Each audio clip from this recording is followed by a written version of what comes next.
The documentary you're about to watch is the most important documentary I've ever made. This story is far bigger than Tommy Robinson. This is about the weaponisation and the politicisation of these buildings. Court buildings across the West. The Royal Courts of Justice, ironically named. These buildings have been weaponised and used against members of the public to destroy them if they speak out. From Donald Trump to Steve Bannon, to Geert Wilders, to Marie Le Pen, to Katie Hopkins. That's what's happening. My job as a journalist, I stand for freedom of speech, I stand for freedom of the press. And I failed, because 3 years ago when I lost a court case in here, and they bankrupted me to the tune of £1.6 million, on a documentary, you're gonna see the entire story was a lie, okay? I failed because I should have come out of court and I should have played you that film. Why didn't I play you that film? Because I was given a gagging order by this building, by this judge. I was silenced, and I allowed them to silence me. Because I was scared. I was scared of 2 years in prison. I was scared of the effect that solitary confinement for that length of time would have on me. I was scared of jihadi gangs in jail. And I was scared of the effect it would have on my family. I failed me and I failed you. I'm not going to fail myself again. You're now going to watch the best citizen journalism and the most incredible expose of the establishment you've ever seen.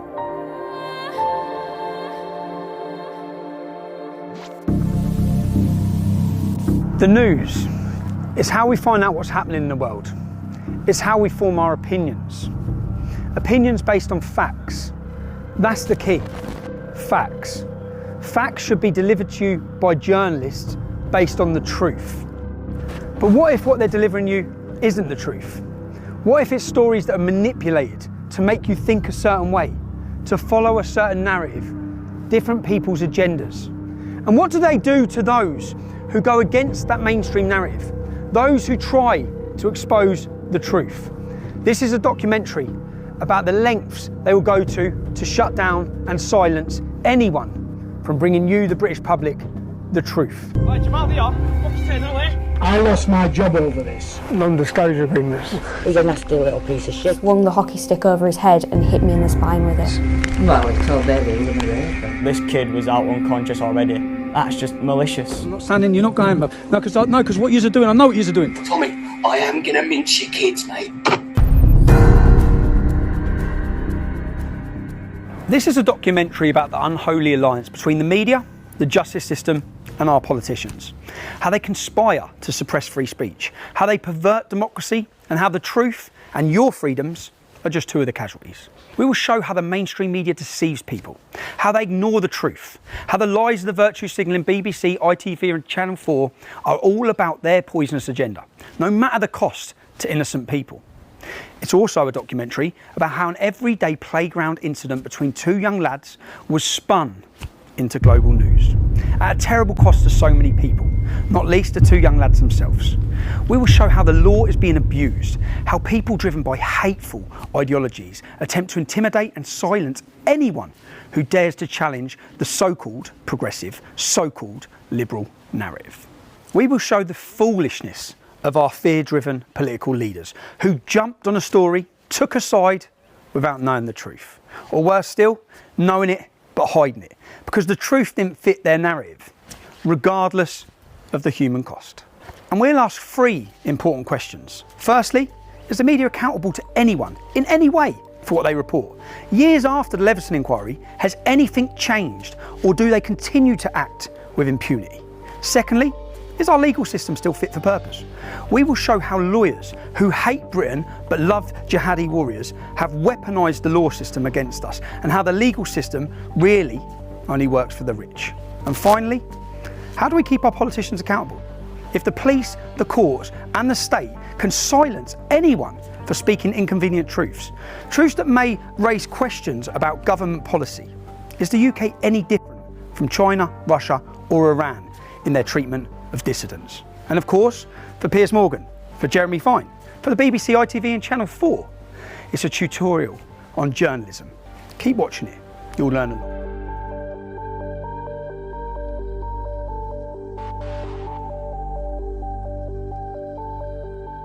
Our story appears to start and end in a brief playground incident at Almondbury Community School in Huddersfield. A playground scuffle. One boy poured a bottle of water on another child. The school dealt with it, and that should have been that. 3 weeks later, however, a video clip of the incident surfaced, and within hours, with the help of lawyers and the ignorant rantings of ITV's Piers Morgan and the BBC's Jeremy Vine, it was made into a global news event. And the lives of so many people were turned upside down. Such playground incidents happen every day. So why was this spat between two boys transformed into global news? Well, one of the boys was white and the other a Syrian refugee. At which point the truth of the matter was buried beneath an avalanche of agendas and opportunism. Within hours, the Race Hate Brigade was sharpening their blades. Clearly, when somebody comes from Syria, fleeing Assad's regime, coming to a place like this, when they get treated that way, that's an issue. And the whole world is looking at us. Where are we? We're in Almonbury. Do I say the scene of the incident? Is it a scene in is the incident? It's the scene of the Great Lie. I call it the Great Lie because this lie was pushed around the globe. Yeah? This here is the school where the world was told a Syrian refugee was waterboarded by a racist English bully. It was in a playing field here, and do you know what? This is the first time I've been here. Because when this blew up on the news, it's a child's school. Kids are in school. I didn't come outside here. You'd see the scenes outside here where the imam was here with mobs of men, yeah? Mobs of Muslim men. Extremists travelled up from London, such as Ali Dawah, to cause a scene outside this kids' school. Anyway, but I'm here. Why am I here? I'm here because I face a court case. I'm being prosecuted. It's gone to the High Court, and I have to prove. I made a video stating that it was a lie, stating that Jamal wasn't innocent, and telling some facts about Jamal beating up girls, an instance that I'd been warned about by the members of this community to tell the truth about what happened at this school. I've got to prove it in court, so I've come to Huddersfield. I'm now going to knock. I need to find witnesses. I've got addresses for many. I need to knock and talk to them and see who I can get to come to court to help me prove to you, the public. This is about as much as proving in court as proving to you, the British public, that I was the only journalist in the country who told the truth about what happened in this community. The story you were told. You were told that a vulnerable Syrian child refugee had been bullied and waterboarded by a nasty white boy. You were told it was a racist attack. You were told of the dangers of far-right extremism. You were invited to agree that this kind of intolerance could not be tolerated. Was he vulnerable? Was it a racist attack? Our evidence shows the answers to both these questions was no. Was the Syrian lad waterboarded? Why was this word used?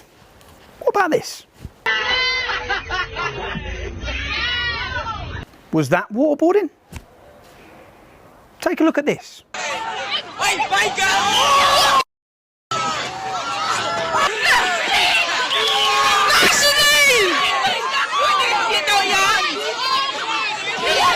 It shows a group of non-white children beating up a white girl. It went viral online, but it wasn't touched by the mainstream media. It wasn't made into a global story. Why not? Meanwhile, the usual suspects had lit the fire and were gleefully stoking the flames. Everybody was exposing the scumbag that did this, who I hope gets severe retribution. And of course, the politicians. They're always quick to jump on the bandwagon. Theresa May, Sajid Javid, Naz Shah, Nicholas Soames, Winston Churchill's grandson. Such moral outrage. And it's not just the media and the politicians. In today's Twitter and Facebook driven worlds where celebrities and groups compete to virtue signal, most of them driven by the warm feeling they get by expressing their moral outrage, or by fear. The fear of what might happen to them if they don't. Everyone who's anyone pumped the Bailey Jamal story. Boxers, Lennox Lewis, Huddersfield Football Club, celebrities from across the globe. Let's have a look at all of the celebrities and blue tick brigade who pumped the Jamal story. And here are some of the people who pumped the story you watched earlier of the white girl getting beaten up. Sadly, whether it's politicians, celebrities or other groups, none of them are wise enough or pause long enough to ask whether they have the whole story, to check the facts, to find the truth. But why let the truth get in the way of such a good story? And this story was just too good a story. Two lads in a playground scrap is not international news. But racist white thug waterboards helpless Syrian refugee, boom! Racism can't be tolerated, beware of the far right. That's their kind of story. We'll hear more about the militant left later, but they clearly weren't going to miss out on this.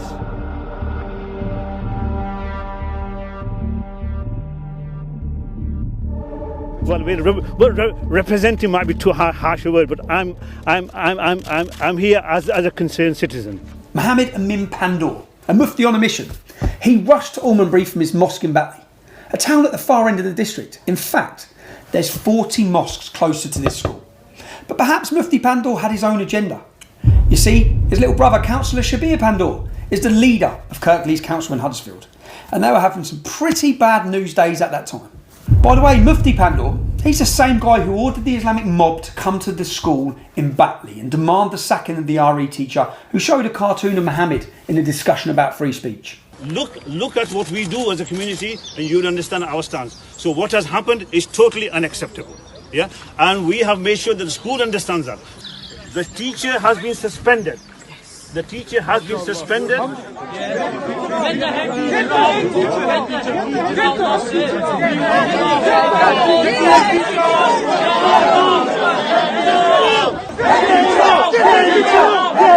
You may recall the teacher had to flee and he's still in hiding under police protection. Luckily, he hasn't ended up like Samuel Paty, the French teacher who was beheaded for having a similar discussion in a classroom about free speech. You see, free speech is essential for any society wishing to maintain intellectual and social progress. But not all societies are bothered about intellectual and social progress. Should we be silenced by the demands of Mufti Pandoor and Sharia law? Should we sacrifice our freedom of speech? Should we sacrifice the free and open exchange of ideas? Should we sacrifice the cultural inheritance of which we are all custodians? But back to the bad news days in Kirklees and the playground incident in 2018. There was also Kirklees councillor Masood Ahmed. I'm not aware of there's a problem at the school. That's something obviously I need to find out in terms of that, if there is a problem at the school, and that is something I will definitely be picking up. Now, some of you may remember this. My colleague is going to explain what's going to happen next, right? Am I being arrested? I am being arrested. Causing a breach of peace. I've caused a breach of peace. I'm being arrested. But the content of what you're Can we just say streaming. The content of what I'm streaming, I'm being arrested for breach of the peace. I'm being arrested for breach of the peace. You've all watched this. You've all watched this. You've all watched this. You've all watched this. Can you get me a solicitor? Can you get me a solicitor? Can you just turn off your live feed? Can you get me a solicitor? Turn off your live feed, please. Yeah? Do you understand what I've just said? No, can you explain it again? What does that mean? What does that mean? At the same time as this playground spat between two young lads, 20 Huddersfield men were being jailed across Yorkshire at Leeds Crown Court for what would be the biggest grooming gang Britain has ever seen. Ultimately, 35 almost exclusively Muslim men would be given 380 years in prison for grooming, trafficking and raping young children, most of whom were known to Councillor Pandoor's Kirklees Council. Mufti Pandoor travelled for half an hour to rabble-rouse a gang outside the school gates over this playground incident, when within a couple of mile radius in Batley, police have arrested a further 99 men in relation to historic sex crimes. So far, 32 have been charged, including one Ibrahim Pandoor, 41 of Batley. That makes it the highest destination of grooming gang arrests anywhere in the UK. We Googled to see what Mufti Pandoor has said about these grooming gang atrocities. Nothing. We Googled to see what Councillor Masood Ahmed's condemnation. Nothing. In fact, we can't find the condemnation from the Mufti's brother either, Councillor Shabir Pandoor, leader of the council. Just one statement from him, reported in June 2019, telling the National Working Group of Child Sexual Exploitation Response Unit that his authority had moved forward. That's it. They've moved on. Never mind grooming gangs, gang rape of young children. All these men seem to be far more concerned about what happened in a playground at Almondbury Community School, or about cartoons of their prophet Muhammad.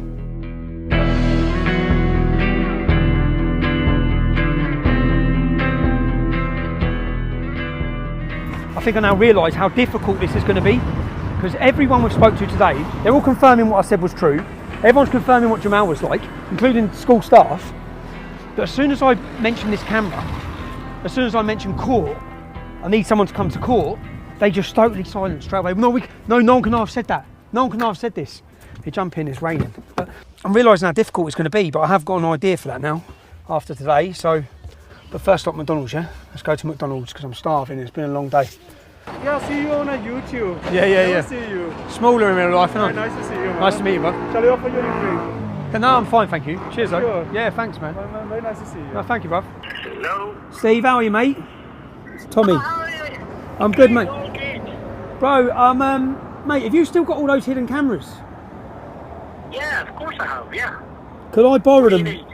Yeah, but when I say borrow them, can I borrow? I'm going to need to take them for weeks because I've got so much to do. It's a long story. I'll explain when I see you. But I'm in a bit of a situation. I need some hidden cameras. This is not a problem. I'll put some kit together for you. That's it. So that's the idea. The idea is, I've got a friend there, Secret Steve, who has all sorts of cameras. Yeah, he's a private investigator. I need to show the public everything that I've heard today. I need the public to hear and know the truth. I need them to know how much they've been lied to by the media about what happened in this town. And the only way, unfortunately, the only way I'm going to be able to do that is with hidden cameras. Because today, I've heard the truth, but I need every one of you to know the truth. And everyone's too scared. That's why I said Project Fear. Everyone is too scared to speak the truth or to come to court. So I'm going to end up getting hammered in court. The whole world told I've lied when I haven't. I was the only journalist in the UK who told the truth. So we need to prove it. So we'll shoot down the motorway now. We'll go get these hidden cameras. These are all, so this is a tie. There's a camera in that. That's the camera. Mad, isn't it? It's the camera there. You've got everything here. Cameras, glasses. I don't wear glasses, so that's going to be awkward. That's the bottom of a coffee cup. So you put that on the bottom of the coffee cup. I feel like James Bond.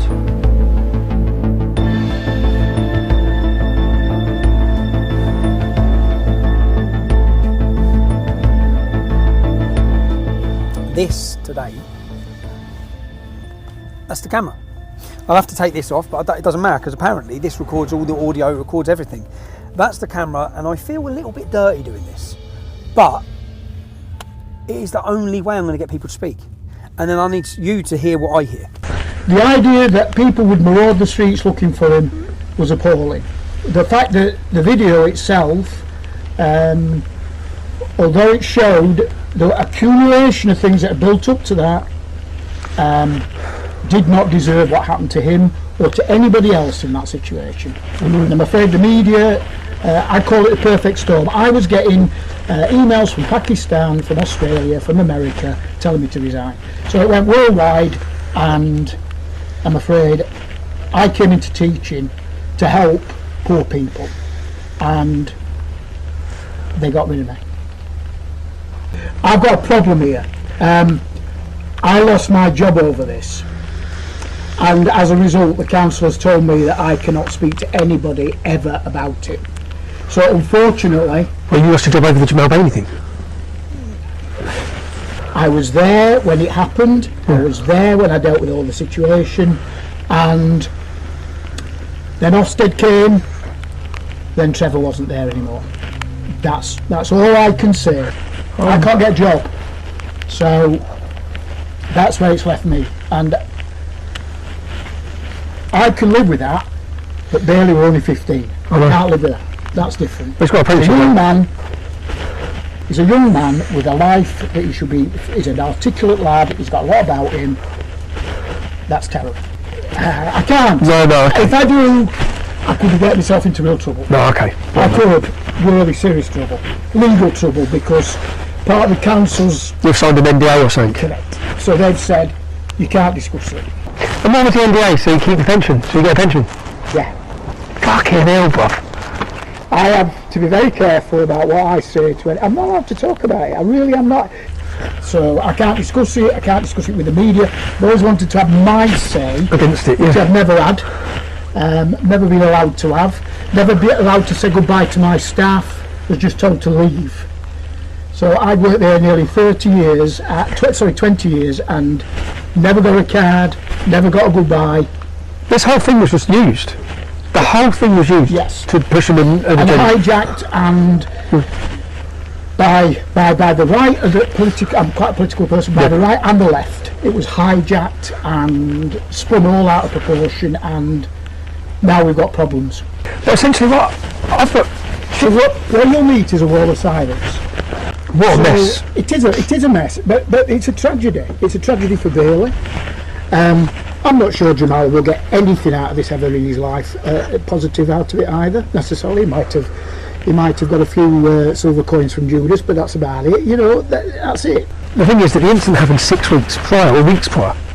And then on the same day at the same time, I've looked at the timings, the GoFundMe set up, the statement's released. Now you see you're putting a picture together. And then they built it up. I couldn't comment on that, but you've got a picture there.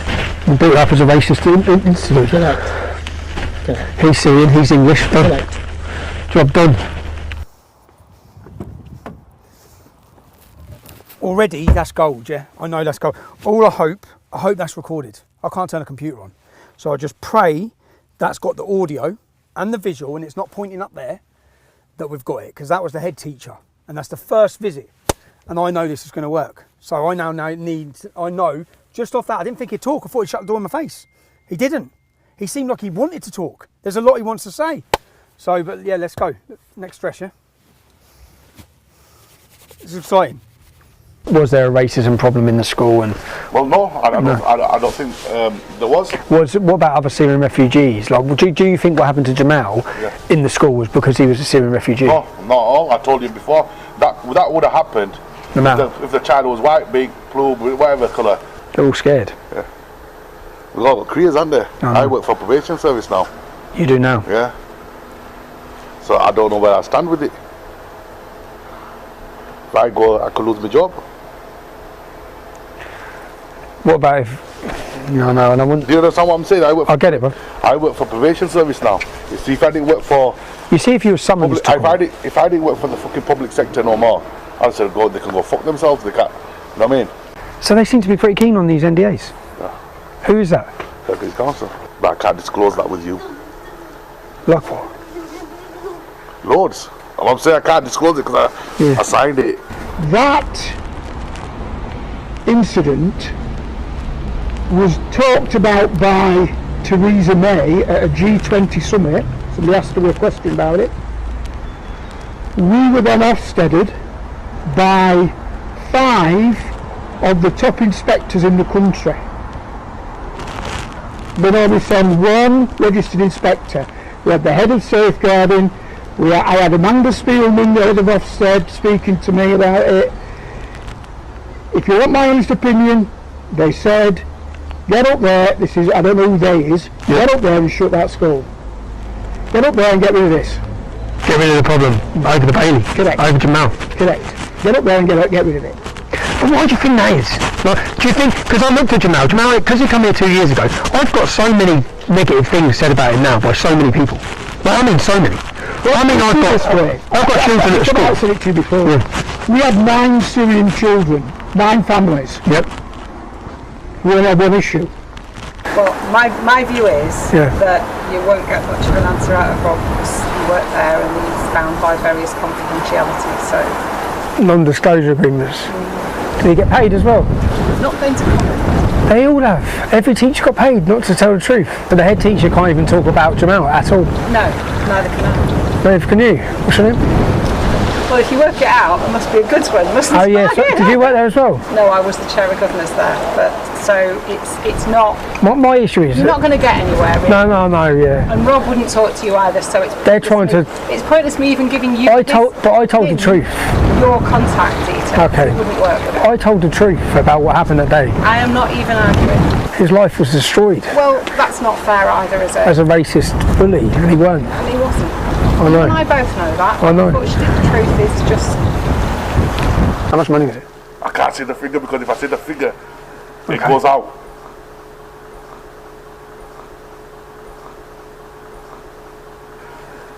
Because mate, 18. I've just found out. Well, the head teacher's told us already that he was blackmailed and threatened. I've just found out of Kumar. He was paid £18,000. Paid. He said, I can't say. Shh. I signed. I was paid. I said, paid what? He was paid money by the local council, so he can't tell the truth about what's gone on in that school. They've given everyone non-disclosure agreements, from school staff to governors, and Paul Kumar to get £18,000. He's not even involved. If you live here, if you live in this area, your tax money. He's got 18 grand. What must the head teacher have got? He must have got 6 figures. How much money have they spent on this lie? We put in a freedom of information request to Kirklees Council to find out exactly how much they had spent of taxpayers' money to get the silence of their staff. They didn't answer the first request. They avoided the second. Only when we sent them legal letters, because they have to by law answer these questions, did we get our answer. They had spent over £250,000. Nearly £275,000 of taxpayers' money was spent making people remain silent. But they've spent money silencing everybody, so no one can ever, this is forever, once you sign that agreement, no one can ever tell the truth. While they pushed this manufactured lie that destroyed lives, schools, communities, everyone's life. I've seen life after life after life, person after person's life destroyed, while the council, your local council, Kirklees Council, give away hundreds of thousands of pounds to make sure that the truth can never be told. I can't believe it. I knew from day dot, I asked myself the question, when this was blowing up and I knew the truth, I kept saying, how come no teacher's telling the truth? If all those teachers know what's gone on in that school, how come none of them are coming out and saying? Well, now we know. Now the whole world's going to know. Because Kirklees Council paid them not to. Unbelievable. Unbelievable.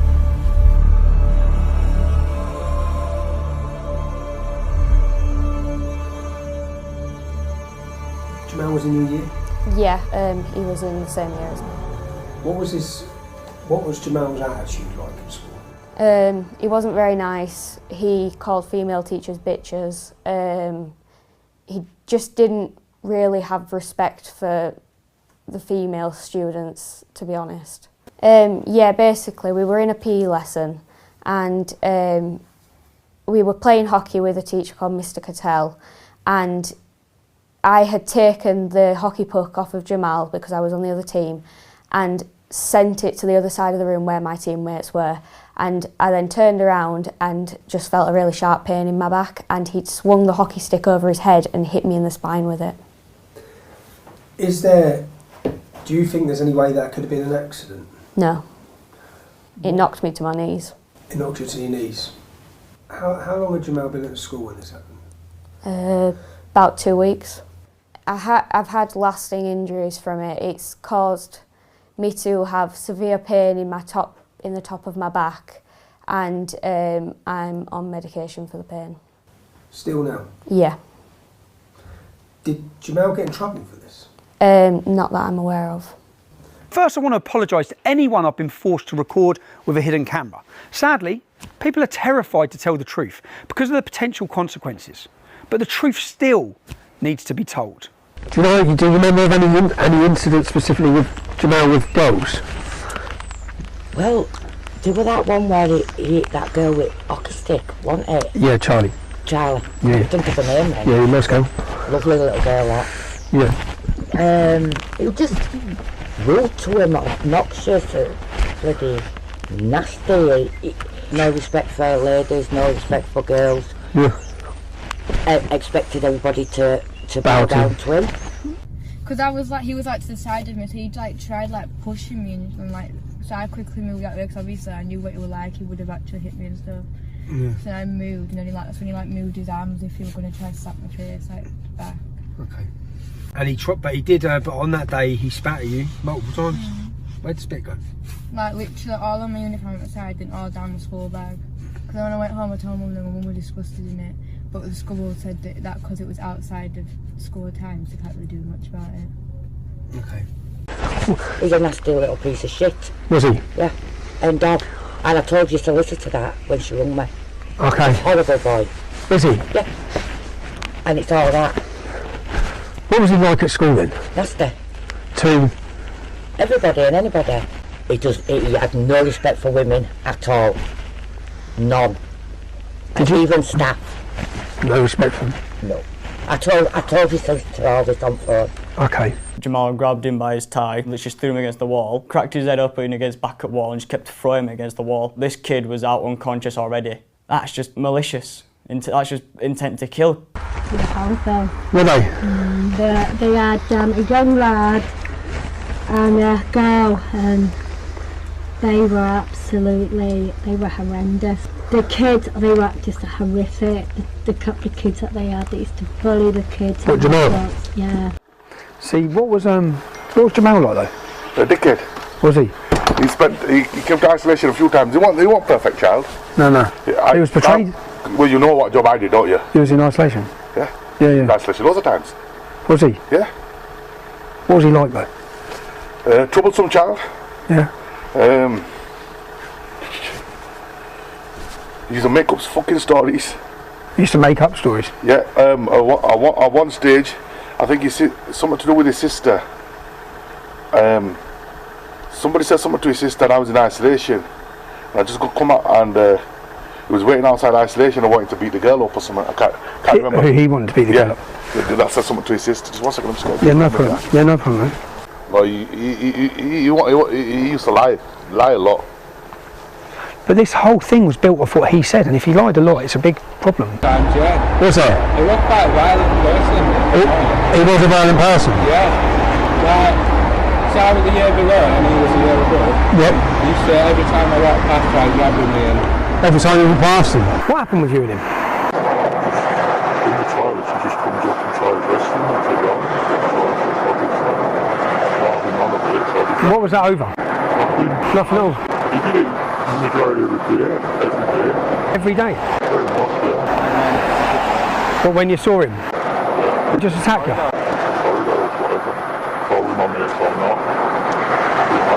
Was he like that with lots of kids? Not really, no. Just certain kids? Yeah, I wouldn't say I'm exactly the strongest person. So he thought he could? No. Well, he just randomly attacked you? Yeah. What about your mum said something about he put something in between his hands? Oh yeah, it was a compass. I remembered it yesterday, just as you went. It was a compass. It got a compass and he was going around like, when he got to me he went proper hard into me, made me bleed and everything, and I think it was Miss Ennis that proper gave him a telling off. Okay. You know, you said, so say like that incident there, you said some girl said something to Jamal's sister and he waited outside to beat her up. Well, there are testimonies from several children who alleged they were being bullied by him. Younger children, little girls, mostly girls. Is Jamal the innocent victim you've been told?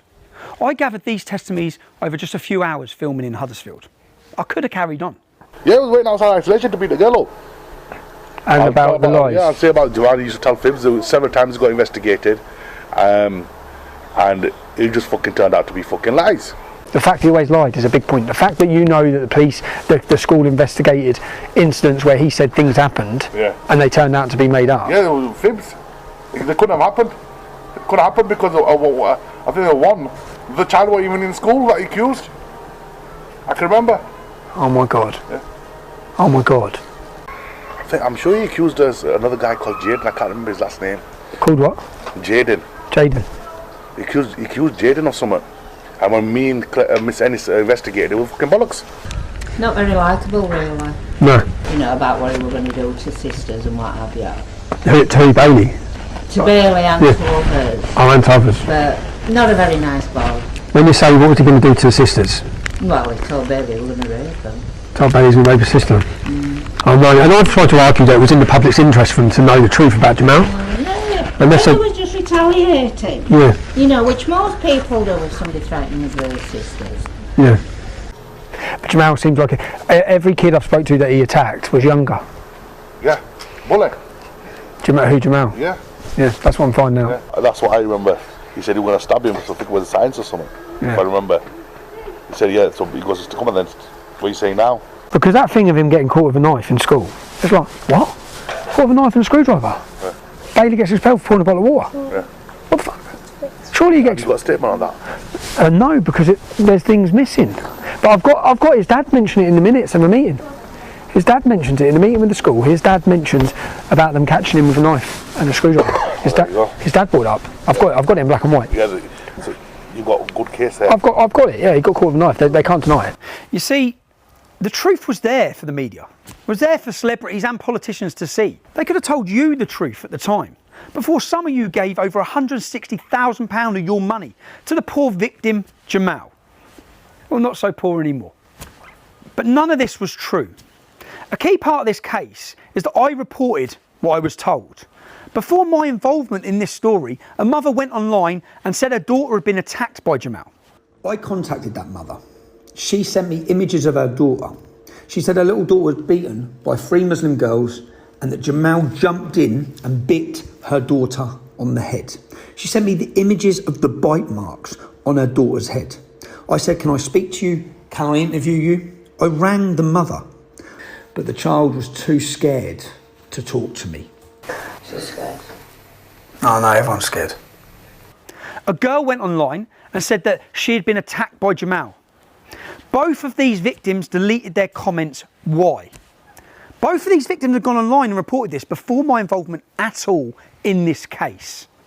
I simply reported what they were saying. We revisited the mother's house to try and get confirmation as to why she backtracked on the story she had put out and the story she had told me. I don't care if you're driving, Tommy Robinson's there. Tell her not to worry, don't worry. He said don't worry. Yeah. So when you put online about Jamal, what happened? Like, what did you what happened? What was the response to that? What do you mean? I mean, did you receive any? Did I receive threats? Yeah, I did. What sort of threats? Rape, all sorts, Tommy, all sorts. And I'm just, because what I'm trying to understand is that, and is that, because what I've looked at, and then, because Jamal's solicitors are using a statement that you made saying that Jamal had nothing to do with it, but was that, I'm asking, was that in response to the threats you received? Yeah. It was, okay. Liar. Straight, he was just a liar. Jamal telling fibs all the time. Several times investigated, found out that he was talking fucking shit. I don't think the whole. But then I read Jamal reading what was blatantly a prepared statement on the news. I don't feel safe at school. Sometimes I say to my dad, I don't want to go to school anymore. I was just crying, and I didn't do nothing because I respect the school rules. Yeah, he used to break rules all the time. Yeah, he used to lie. He used to lie a lot. He lied several times. He lied several times. I caught him several times lying. He's suing me for defamation for what I've said about him. And I'm finding out after teacher after teacher after teacher, he's far worse than what I said. Far worse. I mean, like, far worse. He was put up on a pedestal by every single media outlet, politicians, footballers, celebrities, boxers, everybody. And he's suing me for defamation for what I've said about him. All I'm knocking on the door and asking teacher after teacher after teacher is, what was Jamal like? And it's just flowing.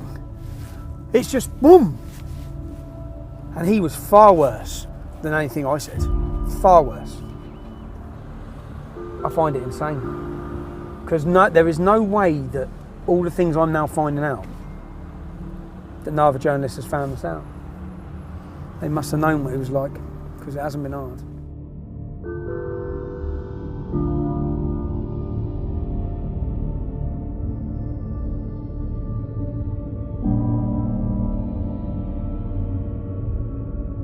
But how they portrayed Paul Bailey was disgusting. It really was. Cole, because that's what I spoke to loads of people who said no, Bailey wasn't a bully. No, he wasn't. He wasn't racist. His mum had a bit of a gob, don't get me wrong, because they used to live up here. Yeah.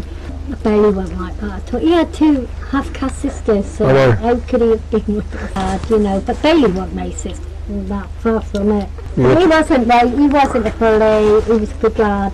Oh no. I see him, and then Mary would always say, oh yeah, no, she was right, you know. But even during... Because he got portrayed, the way the media portrayed it was that Bailey was a horrible racist kid and that Jamal was an innocent little refugee. He wasn't. That far from it. So you were told Bailey was a bully and he was a racist. He wasn't a saint in school. He'd be the first to admit that. But he wasn't a bully or a racist. The police concluded there was nothing racist about the scuffle. Yet you were told he was vermin. You were told he needed to be dealt with. He was vilified by the media, by politicians and by celebrities. Bailey a bully, Bailey a racist. Not according to his teachers and other children. Not according to his head teacher of his school. He was a 15-year-old kid, and he would have been, could be, have a great future. He's a very articulate lad. He's got a lot of issue about justice. Yeah, I think, you know, I could have seen him being a lawyer or something like that because he had that in him. Really? Yeah. And he would stand up for his peers in school where he felt things were fair. Yeah. You know, he would do that. I just want to tell the truth about Bailey. Yeah, well... His life was destroyed. Well, that's not fair either, is it? As a racist bully, and he weren't. And he wasn't. I know. And I both know that. I know. Unfortunately, the truth is just... But Bailey didn't even get to sit his GCSEs because of this campaign of hate, this perversion of the truth. What about Jamal's broken arm? Which the world was told was because of bullying. That was a lie. School incident reports record that he had been punching a much younger child in the face while holding him in a headlock, and he was pushed off him, fell and broke his arm. The police considered the incident to have been dealt with properly. You were picking, I think he picked, and I don't know who, somebody pushed him to get him off. He started calling my mum a white fat bitch and stuff, and then he like... It's like calling your mum a white fat bitch. a white fat bitch. And then I went up to him, and then he... Like I chucked a bottle at him, and then he put me in a headlock, and then my mate pushed him off me. And I believe that's how he broke his arm? Yeah. So he had you in a headlock? Yeah. So he physically assaulted you? Yeah. You said he called your mum a white bitch? Yeah. Is that sort of terminology he uses a lot? Yeah. There were all sorts of misconceptions, like the fact that he had a broken arm. Oh, I've got two independent witnesses, Taryn. No, he hit a year 8 kid. And another kid in year 11 stepped in and said, "What are you doing?" Pushed him over. Broke his arm. Who he had in the headlock? It must have been just start of year 11, put this kid in a headlock. One of my friends wasn't having it, didn't like how he was behaving, grabbed him and just threw him off him. Like anyone do break up a fight, they just like throw him off him, but this wasn't a fight. This was just an all-out brawl, one-sided, completely one-sided. Because this kid had no match against Jamal. Just threw him off him and he landed on a curb. How big was the kid? Jamal was in year 11. Yeah, half the size of Jamal easily. Okay. You know, I know he was 12 and Jamal was 15. But it was like kind of like half size-ish, kind of like up to the shoulders kind of thing. Yeah. But he still had no match against him. And my friend just grabbed him, threw him off him, and he landed on a curb. And that was like it. So I've read it reported by Jeremy Vine and in the newspapers that that was an incident of Jamal being bullied. No, exact opposite. He was bullying this kid. So you see, people thought that was all part of it. But that's, do you know why? Can somebody be thrown to the floor with a broken arm? But do you know why? Do you know why they thought it was part of it? Because the solicitor said it was. No, well, that's not true. That genuinely is not true. I could even name it. I won't. But I could name the child in year 8 that he did it to, and I could name the child in year 11 that stepped in. So someone stepped in. Because basically the school was a pretty good place. Kids had good values. So if you saw a bigger kid hitting a little kid, you'd step in and say, "What are you doing? Get off him." And we even had it where... Do you know what he said to the year 8 kid? No. Called his mum a white slag. Yes. Now I've got that on camera as well. Now you say it, yes, he would have done that, and that would have been incredibly provocative for him. Even in his statement to court, Jamal claims they were forced to relocate from Huddersfield for their own safety to a different part of the country. Really? Because the records say there was no racial motivation and there was no threat at home. That's what the records say. And this is why the authorities, they refused to move them. And while all this was going on, records also show that his dad, Jihad, his dad's name is Jihad, he'd threatened to kill himself if the rest of his family weren't brought in from Syria. It's not surprising that some authorities expressed concerns that Jihad Hijazi was trying to manipulate the system to get what he wanted, including better housing. You were not told the truth, the whole truth and nothing but the truth. You weren't told anything approaching the truth by the mainstream media. And in Jihad Holy War's statement to the court, Jihad said that he wished he had died in the war with his family rather than go through what happened at Almondbury Community School. Really?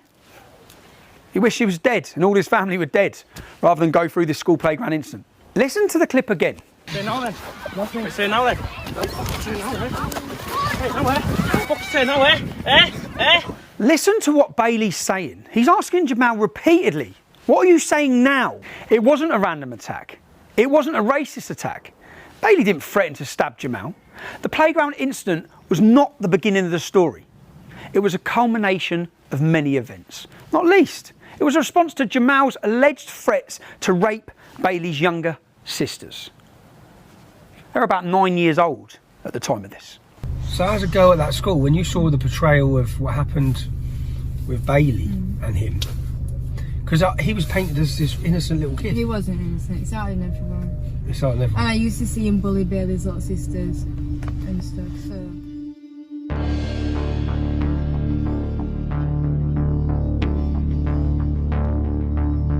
Everybody was exposing the scumbag that did this, who I hope gets severe retribution. I hope his parents take action, right? Never mind anything else. What are you producing here with this vermin doing what he's doing here? That's not Britain. That's not what we do as a country.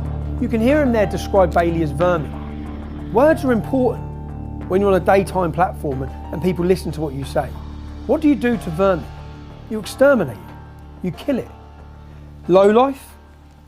Called him a thug, but worst of all, he demanded severe retribution against this child. At the same time as this, Jeremy Vine was reporting. He didn't tell people the bully's name, although he was finding it hard not to name a child.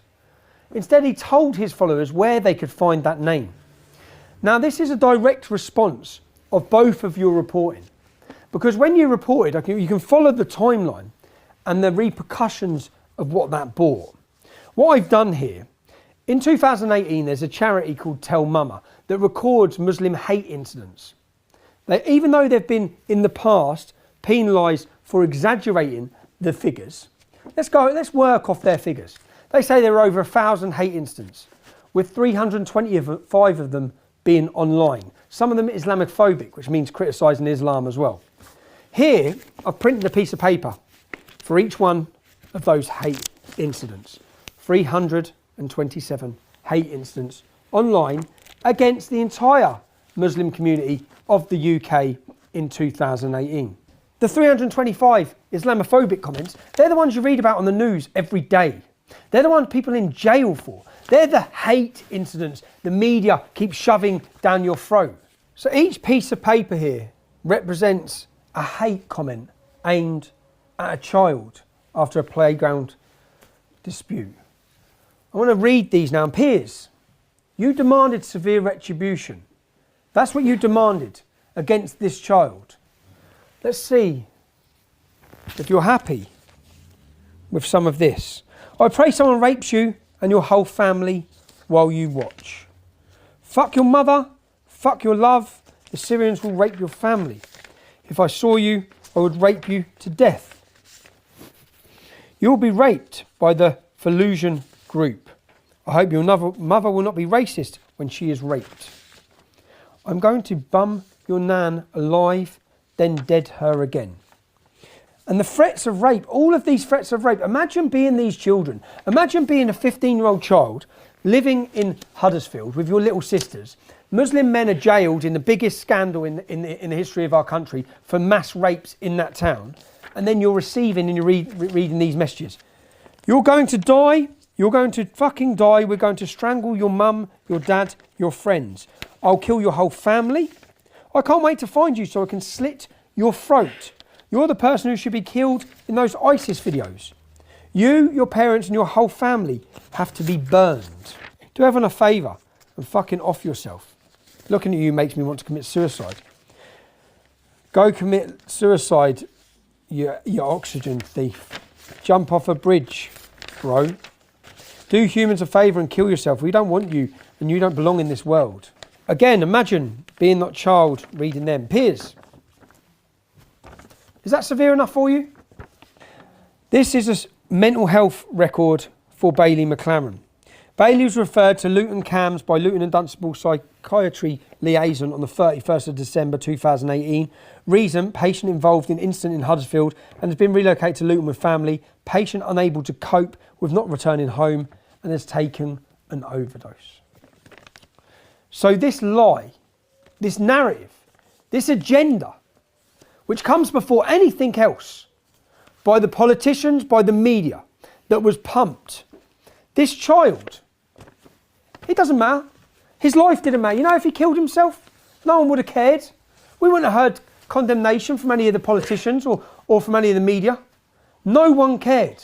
Because everyone from start to finish in this story is collateral damage, so long as they have the narrative. And Piers, you have a son, you have children.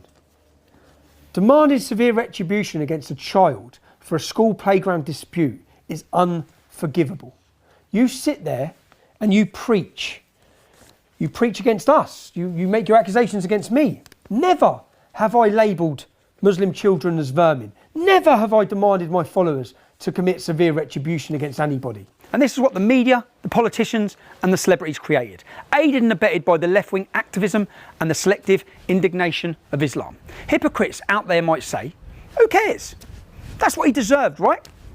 Imagine for one moment if I had incited violence against a young Muslim lad in the reversal of this situation. And you see, in a district where a generation of young girls have been raped, these threats are far from empty. What do you think, if you were working in the school at that time, what do you think what the media done? I think the media fucking blew out of fucking proportion and what fucking waterboarding at all. I know. But then the media run that Jamal was being bullied. Like, you see, he used to complain that he used to be bullied. There was another, I think, Kirklees guy that came, that Jamal said somebody gonna knife him or something. I think that should be on record. Yeah. I think when we investigated, I think it was a lot of bollocks. I'm gathering that by reading the school records. That he made accusations, and then when they're investigated, and there were a lot of bollocks. It lied. Yeah. Now ITV, Piers Morgan, you used your platform to incite hatred of a young child. No time for facts or the inconvenient truth. Surely you must have known the truth, because within a few hours of the story breaking, I was receiving dozens of messages from parents, pupils and staff saying there was much more to the story than met the eye. So I did what any journalist could have done, should have done. I asked questions. Were you just being lazy? Was it willful blindness? Or are you just incompetent, Piers? And the BBC's Jeremy Vine, to you personally, was it clinical cowardice? After all, you didn't reveal the white boy's name. You just told everyone where to find it, on Twitter. Were you afraid of being sued? Although it wouldn't have been the BBC licence fee payers picking up your legal bills, would it? Or was this your Pontius Pilate moment, condemning a child whilst washing your hands of any responsibility? Because that's what you did, and you didn't seek the truth either. Piers, Jeremy, your lazy, inept reporting was not without consequence, as we will see. You incited hatred, you succeeded, and that's contempt. Your actions, not Bailey's, led to Bailey and his family being driven from their home in the middle of the night, like the very refugees you claim you care about. The hate you incited was off the scale. Men with machetes had arrived at the school. Gangs were roaming the streets looking for Bailey.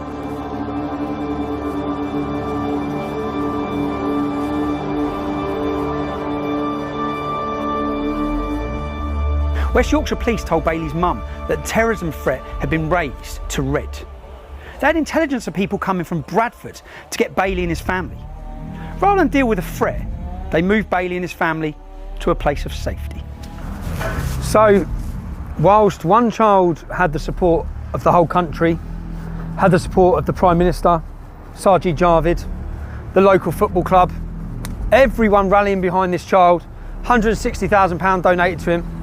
The other child, in this incident, his family were driven from their home. Threats, groups of men looking for him, ready to commit violence against him. And the police stopped the mum. So the police took the family, the police went and got the family to get them out of their house through imminent danger. And they were taking them to relocate them here. Let's have a look. The Night Inn. This is the accommodation that Bailey's mother, with two 9-year-old sisters and children, were being relocated to. This one-star hotel, where rooms are rented by the hour, next door to a brothel. The imam, who brought a mob of men up to the school, he has 3 mosques within a stone's throw of where we're standing now. Bailey's mother, through her sense, looked up this hotel, saw it was owned by Muslims, read the reviews that it's a prostitute racket, drug hole, yeah, and got out of the police meat wagon with her children to take them to safety herself. But this is where Kirklees Council were housing those children and that family. This is the most Muslim populated area of Leeds. That family were taken to so-called safety, yeah, surrounded by mosques in what is a Muslim ghetto, yeah, which is why I'm getting bibbed and going to cause a scene now. We went to see from neighbours what it was like at the time of the incident. I think it was a BMW X5, and there were about 6 Asian lads in it, and they threatened to firebomb the house. God. Yeah. They also they threatened to shoot her. They threatened To shoot the mum? The mum. They threatened to rape kids. Well, they come outside and done all that? They shouting and screaming. Shouting and screaming it. Stuff like that. Well, I saw the video because a neighbour had shared it, and then I saw on the Yorkshire Live them making Bailey out to be really horrible and that Jamal was a poor little victim, and it wound me up. So I commented on it. The victim wasn't a victim, he hit me in the back with a hockey stick. And then within the space of 2 hours I had about 250 comments saying that I was lying, that I must have been excluded from the school because I'm a liar. Just horrible comments like that. None of them believe in me. And did you take the comment down? Yeah, I didn't want to, but my mum was worried for repercussions, so she asked me to take it down, so I did. This is the area that Kirklees Council thought it was the right place to send a child and his family, who were wanted at the time, the main imam outside their school, with mobs of Muslim men looking for them, and this is where they decided to send them. They basically dropped them in their backyard. That's what they were doing. This is the hotel. This is, I believe, a 4-star hotel. It's totally full of illegal immigrants. This is across the country, so the point to make is that illegal immigrants come here, young fighting age men, not families, not children, and this is where councils house them. Let's have a look. Hello boys. How you doing? Do you mind if I ask, what country are you from, lads? I do speak English. You do speak English. Just what country are you from? Iran. Iran? Yeah. Iran, okay. Yeah, Iran. Kurdistan, Iran, okay. No, that's cool, man. I'm just seeing. Is the hotel full? Yeah. Yeah, full. You enjoying it here? Yeah. Yeah. Nice hotel, nice food. Nice hotel, nice food. Yeah, healthy food. Healthy food. It looks like a nice hotel. Yeah, how many people are in here? I think 200. 200. Lots of children? My eye problem, I think I have the little children. No children? My non-children. No, not many children, no. Not many children. But it's a nice hotel. Nice hotel. Nice hotel. It is a nice hotel. And if you look at where the other family were being housed in Beeston, and you compare it to this 4-star hotel, nice food, as our friend says. Healthy food. Healthy food. Yeah, all right. Hello, bro. Hi. How you doing? Hey, do you want to come back in? Yeah, we're off now, mate. We're done now. That's nice. Yeah. Do you know what they have in here? They have a full-time doctor and nurses, full-time stationed in here. Full-time. So you know when you can't, my dad tried to get a doctor's appointment earlier. Couldn't get one. Full-time. Full-time. The food's bad? The food's bad? Is it free? Yeah, it's free.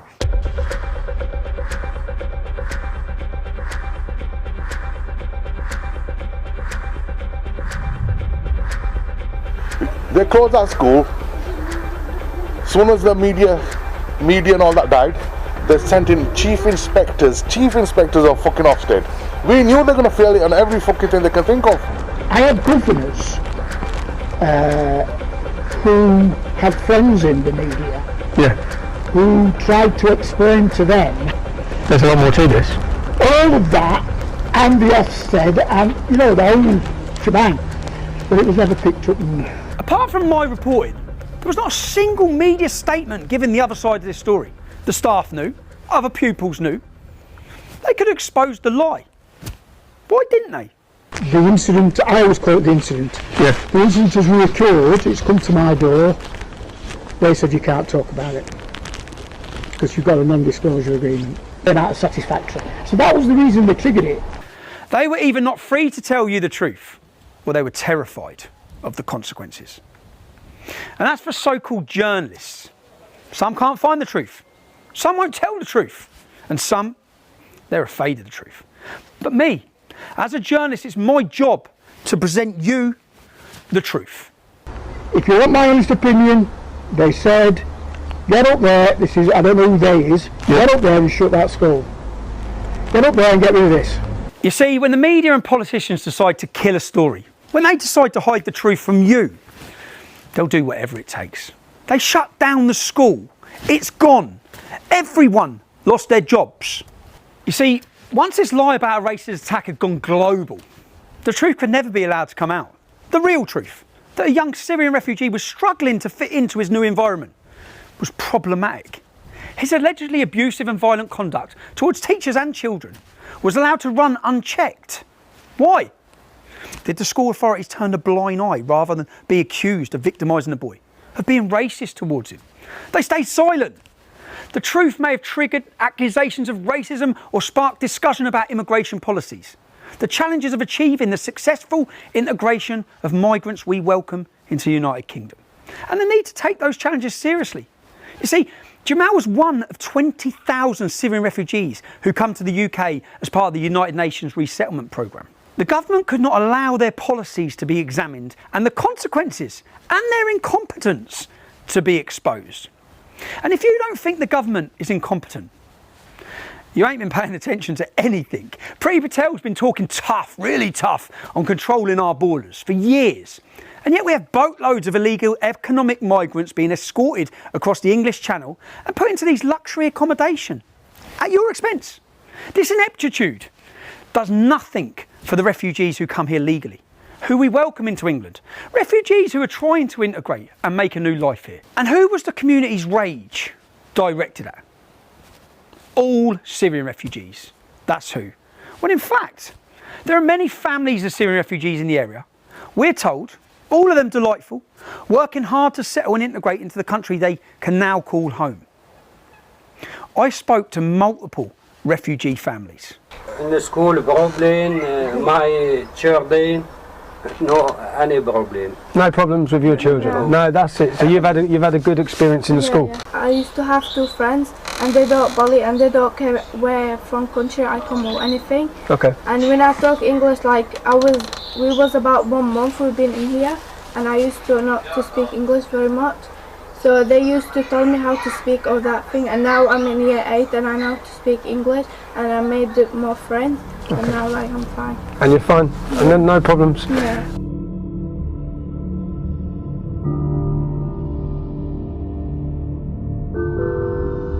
I don't feel safe at school. Sometimes I say to my dad, I don't want to go to school anymore. I was just crying and I didn't do nothing because I respect the school rules. Who told Jamal to go on camera and say this? Who arranged the media tour? Who encouraged him to take legal action? He was originally going to sue the school for not looking after him and then decided to sue me instead. Who told him to put this in his statement to the High Court? You see, Jamal doesn't like to break the school rules. Here's the problem. This is his behaviour record.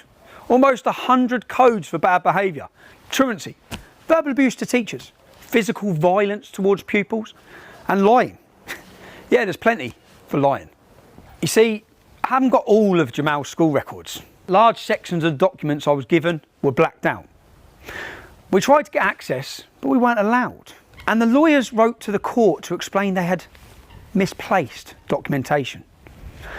And finally, as you can hear, the lawyers decided what they were going to allow me to see. Whilst I was preparing my defence, Jamal's lawyers decided what I could see. And this global news story wasn't an accident. It was all carefully planned. You see, the day before the video went viral, a GoFundMe page was set up for Jamal. And the video went viral the day after a criminal record check come back on Jamal. Why would his lawyers do a criminal record check? Well, they had to make sure this was financially beneficial exercise, wasn't going to be derailed by an unhelpful past. 15-year-old Jamal, his record was clean, by the way. Mohammed Akunji, the jihadist lawyer of choice, was immediately on a global media blitz. Listen, about Akunji himself, I'm after him for my own reason. Right, okay. Nothing sinister though, is it? Oh, fuck, no, journalistic. Oh, journalistic, that's good. Oh no, fucking totally journalistic. I want to get all the background on him. You reckon he was a member of that? Yeah. Al-Midra Haroun are a prescribed terrorist organisation. Almost 60% of terrorists in British prisons are ex-members of this organisation. They kill, they murder, they slaughter. That is the organisation that Mohammed Akunji and his brother were allegedly, according to this top mainstream Muslim British journalist, they were members of it. How does a Syrian lad find himself working with a jihadist lawyer of choice before this video even went out? Before anyone has seen this viral video? Within 2 weeks, the lawyers had been made the beneficiaries of the GoFundMe page of £160,000. A plan to sue the school, that's put on hold, and the plan to sue moi for libel was launched. What riches had these lawyers promised Jamal and his family? School records were edited. Migration Yorkshire clamoured to make this playground fight about race and hate. They contacted the Home Office as soon as they heard about this playground fight. Yeah, the Home Office, a playground scuffle. Why are they contacting the Home Office instantly? Someone went further. You see, we had this school incident report analysed by a graphologist, someone who analyses handwriting. It appears to show that a second person with very different handwriting doctored the report to allege that Bailey had threatened to stab Jamal. Even though all the witness reports mentioned there was only one teacher there, so only one teacher could have done an incident report. So, with the careful planning of the jihadist's favourite lawyer and the enthusiastic support of some useful idiots, it was possible for the lies to go round the world twice before the truth had had a chance to put its pants on. I now need to mention other repercussions of what happened in Almonbury. I was being sued for reporting the things that were said to me about Jamal. I had to defend myself. The judge had already ruled that I was not allowed to argue it was in the public's interest for people to hear a different perspective of Jamal. I had to prove that the information reported to me was true. That's not the kind of burden placed on Piers Morgan or Jeremy Vine. Piers can describe Bailey as vermin without being held to account. And who is behind propagating this deception and the lawsuit against me? You see, this is where we get to meet the most sinister part of the unholy alliance. All sorts of people are helping out, but leading the posse from the front is the jihadist lawyer of choice. He represented Shamina Begum. You know, the jihadi terrorist that's out in Syria? He represented, I think, Michael Adebolajo, Lee Rigby's killer. I think he's even had to change his name because he's got such a terrible track record. So this is the lawyer who's suing me, and who the media celebrated that he had served me papers, even though I wasn't in the country. If you've pillaged, if you've plundered, if you've raped and you've beheaded, and you say you've done it in the name of Islam, well, these are the lawyers for you. The lawyers who stepped forward for ISIS-Bide Shamina Begum, who've been fighting to get her back into our country, who defended Michael Adebolajo, who beheaded Lee Rigby. This is Mohammed Akunji. And his colleague, Farouk Bajwa, who's been banned from claiming legal aid. Yeah, banned from claiming legal aid for putting in fraudulent expense claims. Let me rewind a bit. Let's go back a few weeks. There's an important piece of background information to this. Don't know the full ins and outs of it, but basically to inform that a group call themselves Antifa UK. Yeah. Heard of them? Yeah. To be honest, I kind of haven't. And Antifa Dundee, it basically says they're planning to hurt or possibly kill Tommy Robinson because they know where he lives and want to silence him. They've got their hands on, it says they've got hands on some AK-47s, made petrol bombs and stuff. And allegedly say they're going to put these petrol bombs through your door when he sleeps. They say they're also planning to attack a few MPs. Now, at the heightened tensions with multiple Osman warnings, they now take back the radar phone, the one option we have to go direct to the police, and they are removing it at this current moment. Where are you from? I'm from the counter-terrorism policing unit that Carla works with. Okay. So Carla and I work very closely together. So what did you just say? Basically, the radar phone or whatever it is. Yeah. The phone, the emergency phone. We'll be taking that back. You'll be taking that back. Yeah, those phones are you designed for a. Are you for real? Like, so when there's a heightened threat and people have come to the house and the address has been put out where my kids are, you're then going to take the panic phone back. It's Christmas 2018. The police come to my family's home to tell me that people in Antifa, far left violent extremist organisation, are planning to kill me and my family. See, who were the first to comment on this video? Well, Mohammed Akunji of Farouk Basra & Co. Of course, the jihadis' lawyers of choice, but also Mike Stutchbury, an independent journalist, an Antifa activist. So the jihadist lawyers knew Antifa were planning to kill me, then actually commented on the video of the Osman warning. You see, what happened next is interesting, although not interesting to the Solicitors Regulation Authority or the Law Society, the people who should be interested in the integrity of our lawyers. It will be live streamed. I'm not in charge of the filming or anything like that. That's down to the guys over here. And yeah, literally nobody wanted to do this, so we thought, what mug can we find who would agree to this? So two lawyers who know Antifa are planning to kill me seek out an Antifa extremist, hire him for one day, just one day, and send him to live stream the serving of papers to my home, my family's home. Papers which had already been served, by the way, with a gang. When my wife and children were there, when they knew I was abroad, lawyers commissioned the Antifa extremist to broadcast my home address in order, as they put it, to cause a spectacle. The law firm or the lawyer who's been, sort of taking the lead on the Tommy case wanted to make sure, doubly sure, that A, Tommy got the letter. Actually went out two different ways, and he wanted to make a bit of a spectacle out of it. And this is all very amusing. A group supported by Mike Stutchbury came to the home that my wife and children were in on a Sunday afternoon when I wasn't even in the country. So let's have a look at Mike Stutchbury, who calls himself a journalist, who promoted this event, who shared it and encouraged it, who found it amusing that my wife was so scared she had to ring the police. My wife has been sat down and told in her home that Antifa are planning to kill her. They're planning to kill our family and harm our family. She's been told that she may get acid in her face. Well, how do you think she felt on a Sunday afternoon whilst my children are playing outside on their bikes? To be told that Antifa were on their way to our home. Let's have a look at Mike Stutchbury, the man that sent them. Here he is self-admitting that he is part of Antifa. Here he is promoting violence against his opposition. Punch them, punch them, punch them. Here he is hoping that buses full of Antifa get shipped in to smash people's skulls in. Here he is calling for white genocide. Mike Stutchbury is an extremist. He's a far left extremist who currently is playing a victim. He encouraged people to come, and he sent people and was part of an organisation that communicated together to send people to the home where my wife and children were when I wasn't there. He even crowdfunded to support them in their action. He was looking at various people, and eventually he sort of came on to Dick Coughlin. I can't say it properly. Who is a YouTuber who has made videos about Tommy for almost 10 years, I think. Who's a real critic. I don't know if you've checked him out, but he's a funny guy. Check it out. Yeah, he's sort of, got red hair. He calls, he's an ex-crackhead, basically. And who is this Antifa extremist hired to come to my kids' home? Keep watching.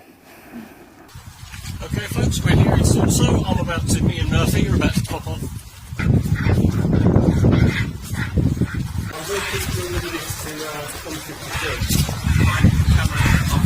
I went up to where number and they said, right, we'll take that from him, we'll make sure he gets it. And later that night, the Antifa extremists hired by their lawyers had a message for me and my children. And on that note, on that happy note, oh, by the way, Tommy, I am going to mince your kids, mate. Let's have a look at the man that they sent. The man that you can see the Muslim lawyer handing privileged documentation, giving this man my children's home address. That's what he done, fully aware of the serious danger my family are in. And he hands them my children's address. They then come to my children's home. My wife gets a phone call. My children run off the drive. They lock themselves in the house. They ring the emergency 999 call for the police to come. They press panic buttons.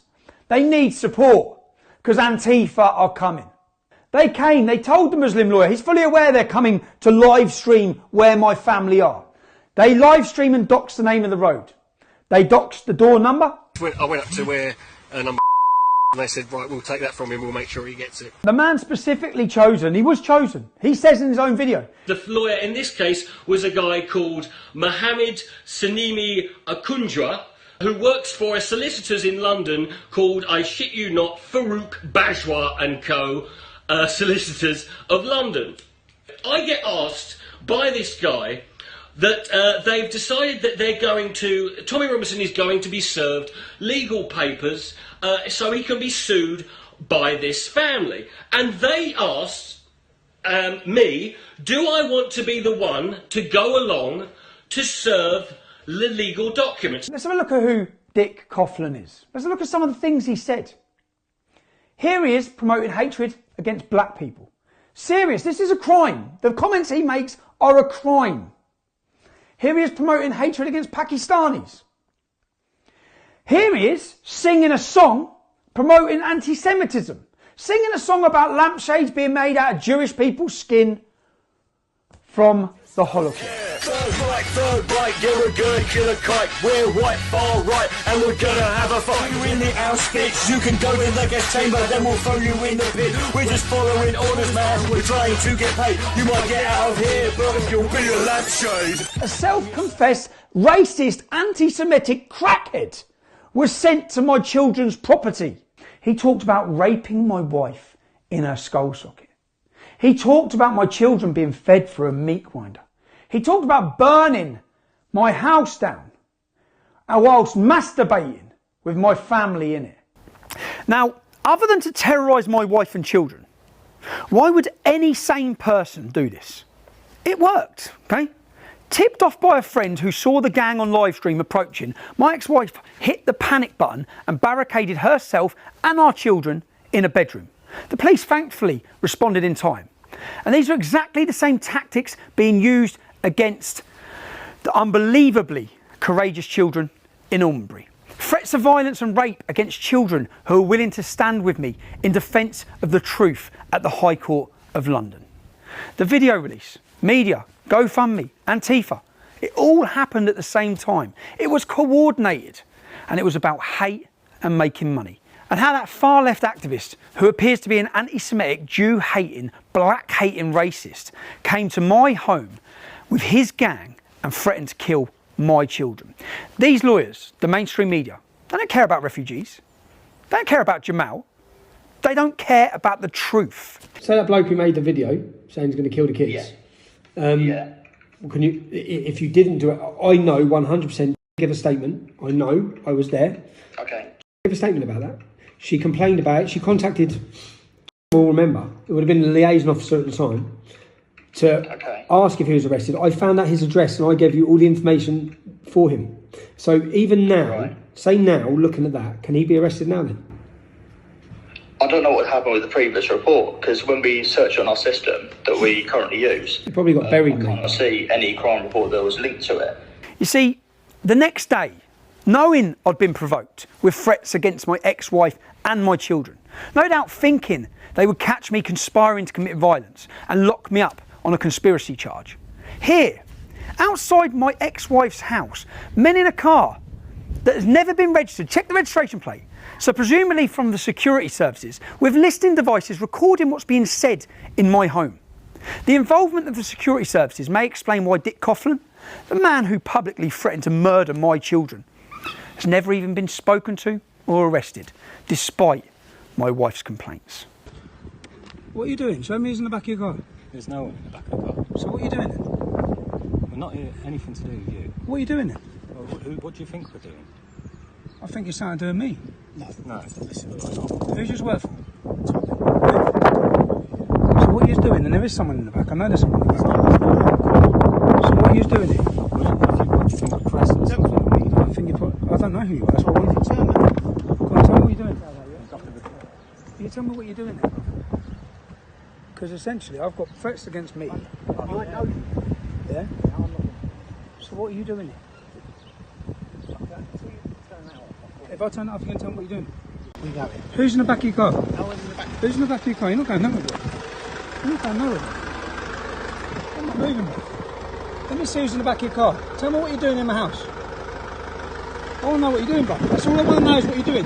I've got police officers sat with a recording, in a recording van. In the back of this van is a recording station. I'm not standing, you're not going, bro. No, because what you're doing, I know what you're doing. I know what you're doing. I know what you're doing. They're sat in the back of their van. This is recording devices. The whole of this back thing, because he just opened it up when I got him out, the whole of this back thing is recording where they're pointing there, because what this is has been a setup. These police officers setting me up. They're setting me up. It's a setup. They're setting me up by sending people to my house because they think I'm going to react and do something, and they're recording it with listening devices. We checked the vehicle registration plate outside the house on the government website, and there's no such vehicle. Let's not forget the politicians, our fearless leaders. It was only when I went alone to the home of self-declared journalist Mike Stutchbury to ask him why he had done what he had, and why he thought it was funny to intimidate my children. Some of you may have seen that people have been outside my home, intimidating my family. The difference is, when they come to my home, 5 men come to my home. I'm on my own. I've had to move my children, who are scared and upset, and people encouraged people to participate in coming to my address. One of those such people who... It was only then that the fearless then Deputy Leader of the Labour Party, Tom Watson, steps forwards, ignoring reality completely. Every major social media platform other than YouTube has taken down Stephen Yaxley Lennon's profile because of his hateful conduct. Late on Monday night, Yaxley Lennon turned up at a journalist's home, banging on the doors and windows, demanding to be let in. And after being escorted away by the police, he returned at 5 a.m. and continued his intimidation. The incident was live streamed. He later warned journalists in a YouTube video to expect a knock at the door. Does the Secretary of State think that it's right that YouTube and the parent company Alphabet continues to give this man a platform? It'd be funny, you know, if it wasn't so insidious. The hardly honourable Mr Watson totally misrepresented what had happened, and from behind his shield of parliamentary privilege, bravely declared that I'd been terrorising a journalist. Journalist? Stutchbury's an Antifa activist who incites violence and wants to kill white people. Terrorising? Was I terrorising? Mr Watson bravely demanded that I be removed from YouTube. YouTube had only recently confirmed that none, not one, of my videos had broken any of their stringent guidelines, and my videos hadn't broken any laws. It was clear I hadn't harassed anyone, certainly not Mike Stutchbury, if indeed he is a journalist. But none of that mattered. My wife and children left their family home that night. They never went back, thanks to having their lives endangered by the jihadist lawyers. See, my wife started legal action against Mohammed Akunji and Farouk Bajwa's firm. But Mo & Co, Mohammed Akunji and Farouk Bajwa, see, they weren't so keen on facing the law as they were on abusing the law to persecute others for financial and ideological reasons. On the 31st of March 2019, they promptly collapsed their law firm. They'll never be involved in the case. That's what they said. And Dr. Farouk Bajwa, well, he's no longer going to be a lawyer. He'll be living in Pakistan. That's it. That's what they said. That's how easy it was for Mo & Co to escape justice. Interestingly, they're still signing documents on the case on the 6th of June, months after saying they're not involved. Several other law firms have reported them to the Law Society, the body that is supposed to make sure lawyers behave ethically. Nothing's been done. I wonder why. In fact, all the lawyers working at Farouk Bajwa & Co just moved across to a new law firm called Burlington's. And guess what? Yeah, Burlington's took on Jamal's case against me. Farouk Bajwa now works for Burlington's. Farouk Bajwa's son now works for Burlington's. Farouk Bajwa is Burlington's GDPR expert. Pretty ironic, no? Farouk Bajwa & Co leaked my children's address to an Antifa activist, to put it online for everyone. And if we've been stupid enough to expect more ethical behaviour from Burlingtons than from Farouk Bajwa and Mohammed Akunji, well, we'd have been disappointed. I just really, which I've been trying to do, I need all of the disclosure, which I haven't had. I haven't had a full disclosure of his school records. Therefore, to make sure that we haven't, that some documents haven't been lost in the transfer of the file from Farouk Bajwa to Burlington's, we have done another subject access request to the council for Jamal. And how long would the council take for that? I don't know. I don't think they gave us a time frame, did they, Luke? No, they didn't, unfortunately. So you're asking. So what you're saying is you believe there may be things that I haven't been disclosed. You don't know how long they're going to take, but you won't agree to an adjournment. No. Our position is that we're not agreeing to an adjournment. Those are my instructions. Because my concern, and serious concern, is the safety of the witnesses, and it's a genuine. And if you, I don't believe for 1 minute that Mohammed Akunji or Farouk Bajwa give a shit about any of this, or Jamal. Yeah, I generally don't think they do. And this is. I'm just going to say, Farouk Bajwa and Mohammed Akunji have nothing to do with this case. This is my case.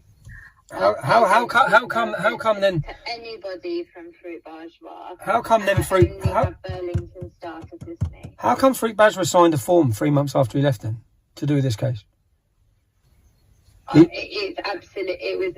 If that was the case, it was before I gave the undertaking, and he wasn't involved in this case at all. He signed a form dated June. In June, he signed a form, and the date on that form that he signed is June. He left this case in March, apparently. How come? Well, if you send it through to me, I'll have a look and I'll give you an explanation as to why. I'm not quite sure what form you're talking about. No, you'll see it on my documentary. Okay, so when you send me what you decide is relevant, yeah, how am I going to know what you've cut out? Well, I suppose you wouldn't. I wouldn't. Does that seem fair? If the information is not relevant, then what harm could it do in me having it? But it's not about harm, Stephen. It's about privacy. For the last 3 days, since you received videos so that you become aware that I have video evidence that's going to prove my case, since that point, my ex-wife and my children, for the last 2 days, have had police at their house because they've been receiving threats. On top of that, pictures of my ex-wife have been put online by the same people who are in bed with Mohammed Akunji. Then, 2 days ago, Mohammed Akunji doxed my mother and father's house. Last night, that house at 1 o'clock in the morning was smashed to pieces with bricks through the windows. Yeah, this is all going on in the background. I've been trying to get my stuff ready, but just so that you're aware of what's going on as to why I don't trust a word you say. When you have Farouk Bajwa's son working for your company, and Farouk Bajwa is the man that sent people to threaten to kill my children, I'm wondering why in the last 48 hours or last 72 hours, since I disclosed information to you, why my family and loved ones have become under persecuted harm, of which is all detailed with police records and video footage of everything that's been going on. So I'm super concerned and don't trust you or your party to decide what's relevant in this case. I don't trust you. So if this is to be a fair trial about getting out the truth, if that's what you're working for, you need to give me your disclosure instead of reviewing it and taking bits out, which is what you've already done with the school records. You'll say, because I know that's not the full school records. So, and you've covered up things which, and Luke, Francesca told me, I have a recording of her telling me that Burlington's did not redact anything. Yet in court, you had to admit you did. I've got the recording of her telling me it. Everything was redacted prior to coming to you. And then in court, you sit and admit that you have been redacting things. So forgive me, it's just lie after lie. This is Burlington's lawyers losing documents that they're supposed to send to me and deleting things that they don't want me to see. Misplaced. How do you misplace documents that were electronically filed on their case management system at Farouk Bajwa & Co, then passed over to Burlington's? All of this is because they're sharing it. And all of this is to put pressure on me in the weeks before it. And all this. And this is Akunji. I guarantee you this is Akunji. Akunji working with Resisting Hate. The account that's put it on is Resisting Hate. Yeah? Resisting Hate, who Akunji hired with Dick Coughlin to send to the house before. They're like his little minions. So now he knows that it's going to land on his lap. The whole lie that they've told and this is the actions they use. Can't play the man, so they play the kids and the family.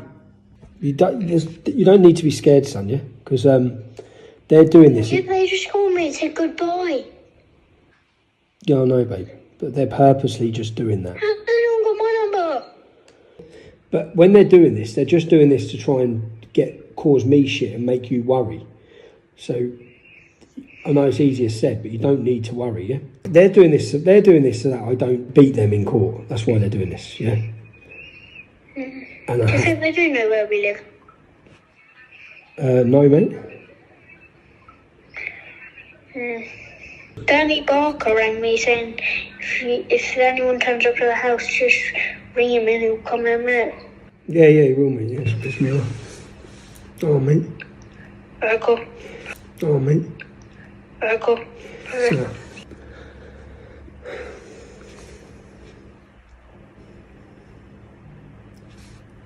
the mad thing is, the whole time this goes on, the media and all of them act like we're the bad guys.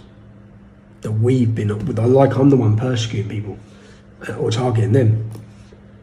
And they're such cowards. They're such cowards, man. I just got a phone call and they said goodbye. I'm so scared. I've told the police, but I'm so scared. Hello? Jenna, who's just rung Spencer? We don't know at the minute. What are the police saying?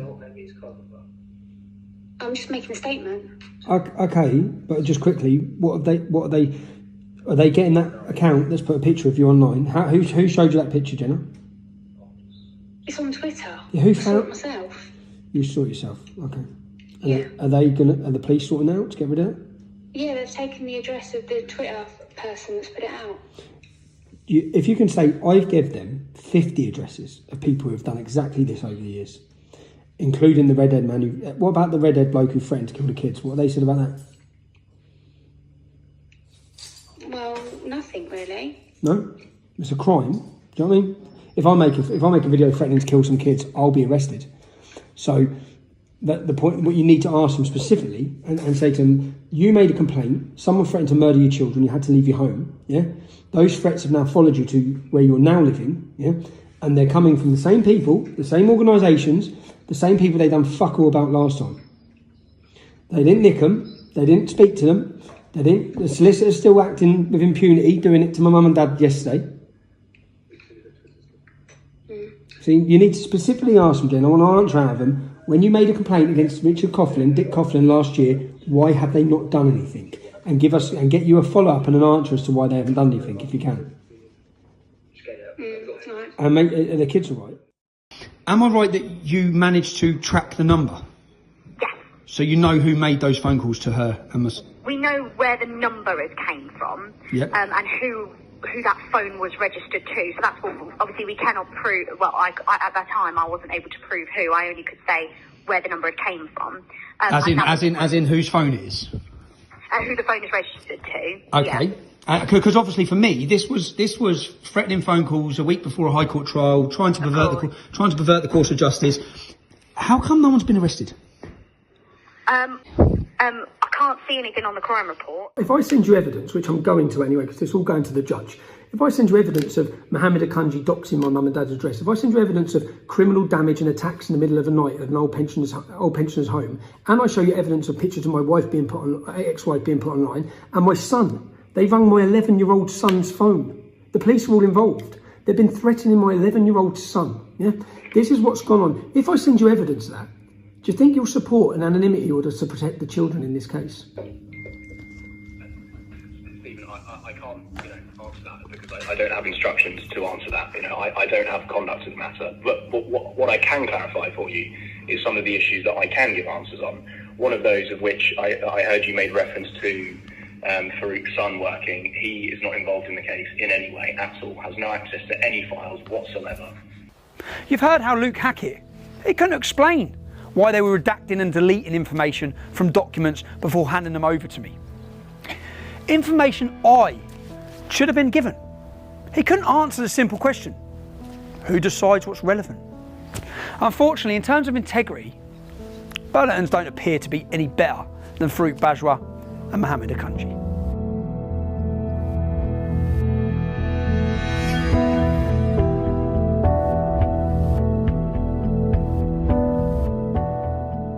You see, I was told he'd violently attacked a girl. I was told he'd attacked someone as part of a gang. And I was told he'd threatened to stab someone. In fact, Jamal had violently attacked more than one girl. And we presented the evidence to the court, including the testimony of courageous children who came to court. These children weren't Tommy Robinson fans, but they came to the High Court to speak the truth. So let me just look at one of the pupils that come to court and testified. This young girl wasn't a supporter of mine, didn't support my politics, but she still came to court and testified. Let me have a look at her school record and read what her teacher says about her. Charlie is a very mature and hard-working member of the Forum. She has been an absolute pleasure to have in the Forum. She has represented the Forum in the school council and in various events across the school throughout the school year. She represents all that is positive and exciting about studying at Almonbury. Charlie is now currently studying law at university. Why would this girl randomly lie, before I was involved? Why would she then travel to the High Court of London and commit perjury? Because that is what the judge has found, that she's made it all up. And Jamal, the Syrian refugee, the one with multiple lies on his school records and behavioural disciplinaries everywhere, well, he was telling the truth. That is what he found in this case. Why would a mother post images and send me those images of her daughter beaten black and blue? Why? For what reason? Why would the staff lie? Why would the head teacher lie? Why would every single person who was recorded covertly lie about what Jamal was like? 12 different people lying about what Jamal was like. Why? You see, the judge has really helped us out here. The judge says people can lie for reasons that make no sense. Sometimes for no reason at all. He could not readily identify any explanation for why some of these people were prepared to do so and lie. He concludes the alleged assaults, they never happened at all. Despite Jamal's school record, which you've seen, the judge states the claimant's record is overwhelmingly positive. He acknowledged Jamal has a record of lying, but decides on this occasion it's Jamal who's telling the truth and everyone else is lying. Really? We waited 10 weeks for this? That's your conclusion? That's the logic from the highest libel judge in our land? There was no jury. That's right, there's no jury. All of these people were lying. But Jamal, he was telling the truth. Jamal, who could only find his dad, Jihad, to speak for him. Not a single teacher, not a classmate, not a friend, not a neighbour or a support worker came to court to support Jamal's version of events. Jamal, who says he only broke the rules a few times at school, and even then, it weren't his fault. His school record suggests something very different. I want to be clear and fair to Jamal. He denies every accusation against him, completely and utterly. On the day the 5 courageous children appeared in the dock, giving testimony against Jamal, Jamal didn't even show up in court that day to face his accusers. Neither did the press. The press actually left court when the witnesses stood up to give their evidence in my defence. It's alarming to think we have this kind of intellect at the top of our judiciary.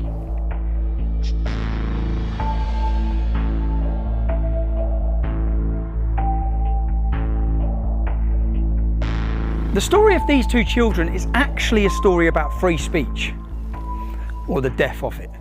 It's a story about how the mainstream media is more interested in pushing an agenda than giving you balance and truth. How it continues, despite Leveson, to act with impunity. Is the media held to account for what they report? Have Piers Morgan or Jeremy Vine been held to account? No. It's a story about how the law is being manipulated and exploited by the far left and Islamists to destroy the lives of anyone who speaks out against the accepted so-called progressive, so-called liberal narrative. Or about the poisonous influence of Islam's Sharia law in our society. Is the law fit for purpose? No. And it's a story about our government and judiciary's disdain for free speech and the truth, and the lengths that they will go to in order to silence dissent, especially with its new and increasing powers. Is our government being held accountable for its actions? No. Is the judiciary independent of political influence? You've seen all the evidence. You decide. Whether you agree with my politics is irrelevant. When dissent is crushed, free speech dies, and governments move one step closer to tyranny. The lawyers know the truth. Even Jamal's father, Jihad, he knows the truth about his son. They all knew the truth and were using Jamal to further their agenda, regardless of the consequences for Jamal. They continued to pursue the case, which incidentally has caused my divorce and bankruptcy. My ex-wife had to choose between her marriage to me and the safety of our children. I'm glad she chose our children. We're still best mates. You see, Jamal's lawyers told me very early on, if I apologised and paid them 50 grand, they'd drop their case. If you're watching this, you know the decision I made. I won't apologise for reporting what I was told, for what I believe to be true, for standing up for Bailey, a young lad unjustly vilified by pretty much everyone. But in silencing dissent, are the media and our government any different to the governments they criticise so much? China, Russia, Iran, immigration, COVID, Brexit. If it doesn't fit the narrative, you will not hear the alternative view. And where else have we seen this? Where else have the media, politicians, police and social services hidden for truth for decades, fearful of being called racist? Grooming gangs. That's where. A cover-up of such horrific cost to thousands of young girls in towns and cities across our country. And nowhere worse than under the stewardship of Councillor Shabir Pandor's Kirklees Council.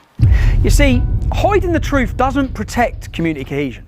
It does the total opposite. It undermines trust in public institutions. It stokes resentment and conflict in our communities. Tragically, those who lead us don't seem to have the moral clarity or courage to speak the truth. They cause the division that they're trying to prevent. People ask me, was it worth it? Yeah, it was worth it. The truth is always worth defending. I'm still here. If you were born in the United Kingdom, you've already won the lottery of life. An inheritance from our parents and grandparents of freedom, equality under English law and democracy. If we allow ourselves to be silenced, that inheritance is rendered worthless. What legacy will we leave for the children and grandchildren who come after us? None of us can afford to let free speech die. We cannot and we will not be silenced.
So you've seen, I'm being sent to jail, I'm being prosecuted for showing you the truth. Nothing else. I didn't lie, okay? They've lied, continually lied. Now for the Attorney General to bring a charge against a member of the public for contempt of court, it has to be in the public interest. I say the Attorney General, this is not the police prosecuting me. In fact, the claimant in this case is not asking for me to be prosecuted. His lawyers are not asking for me to be prosecuted. The Labour government's Attorney General is the one attempting to send me to jail. Now, for it to be in the public's interest, you're a member of the public. You've just watched this expose. Is it in your interest to lock me up for 2 years? How can it be? Let the government know, let the Attorney General know by signing the petition at www.truthontrial.co.uk to let them know you don't support the imprisonment of journalists for reporting facts to you, the British public. Who knows what the future now holds for me? The one thing that gives me a peace of mind if I'm in prison or even if the worst happens is knowing that my family have stability and have security. If you can support them during these times, the link is at www.helptommy.com. I really appreciate your support.